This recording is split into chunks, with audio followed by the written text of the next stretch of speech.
Entertainment district arc देखने में flashy था, म्यूजिक लाउड था, लाइट्स ब्राइट थी, लेकिन अंदर से ये आर्क डीमन स्लेयर का सबसे डेंजरस मिड गेम था।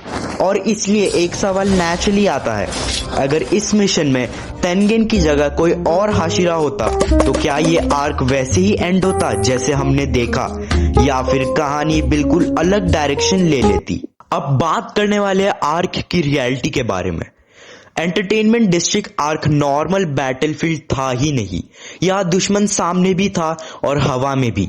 पॉइजन हर जगह, डिसेप्शन हर जगह, और टाइम तुम्हारा सबसे बड़ा एनिमी था। 1 सेकेंड का डिले और अपर मून तुम्हारे सिस्टम में घुस चुका होता। इसलिए अगर यहाँ एक भी हाशिरा थोड़ा सा भी गलत होता तो स्टोरी का एंड बहुत ज्यादा डार्क हो सकता था। और इसी पॉइंट से सबसे पहले नाम आता है सानेमी शिनाजुकावा का।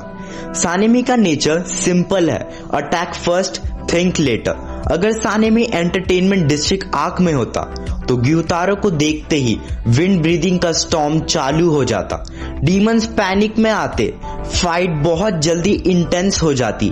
पर प्रॉब्लम यही से शुरू होती, क्योंकि पॉइजन सानेमी को तुरंत नहीं मारता, वो धीरे धीरे काम करता और सानेमी का गुस्सा उसको रुकने ही नहीं देता। रिजल्ट सिंपल है, फाइट जीती जा सकती थी पर तांजीरो को बचाने का चांस बहुत कम होता। जीत मिलती लेकिन बहुत हैवी प्राइस के साथ। और जब बात सैक्रिफाइस की होती है तो नेचुरली दिमाग में आता है रेनगोकू क्योजीरो की। रेनगोकू एंटरटेनमेंट डिस्ट्रिक्ट आर्क में होता तो स्काई हाई होता, फ्लेम से डीमन पीछे हट जाते, प्रेशर कंसिस्टेंट बना रहता। लेकिन जैसे जैसे फाइट आगे बढ़ती पॉइजन का इफेक्ट बढ़ने लगता। फ्लेम ब्रीदिंग डीमंस को जला सकती है पर पॉइजन को न्यूट्रलाइज नहीं कर सकती। रेनगोकू फाइट जीत सकता था लेकिन आर्क जल्दी एंड नहीं होता, और जितना ज्यादा टाइम उतना ज्यादा डेंजर होता। और जब टाइम और कंट्रोल की बात आती है तो सबसे काम ऑप्शन होता है ग्यू तोमियो का। ग्यू फाइट में जल्दबाजी नहीं करता, वो ऑब्जर्व करता है, पैटर्न समझता है, फिर मूव करता है। प्रॉब्लम यह है कि एंटरटेनमेंट डिस्ट्रिक्ट पेशेंस अलाउ ही नहीं करता, हर एक्स्ट्रा सेकेंड पॉइजन को और स्ट्रॉन्ग बना देता। ग्यू सर्विस कर लेता पर आर्क लंबा हो जाता और हर लंबी फाइट रिस्क को डबल कर देती। और अब आता है सबसे unpredictable option, Muichiro Tokito. Speed insane, movement unreadable. अगर मुइचिरो सही टाइम पे स्ट्राइक करता तो ग्यूतारो कंफ्यूज हो जाता और फाइट तुरंत खत्म भी हो सकती थी, लेकिन एक्सपीरियंस की कमी पॉइजन के अगेंस्ट डेडली हो जाती।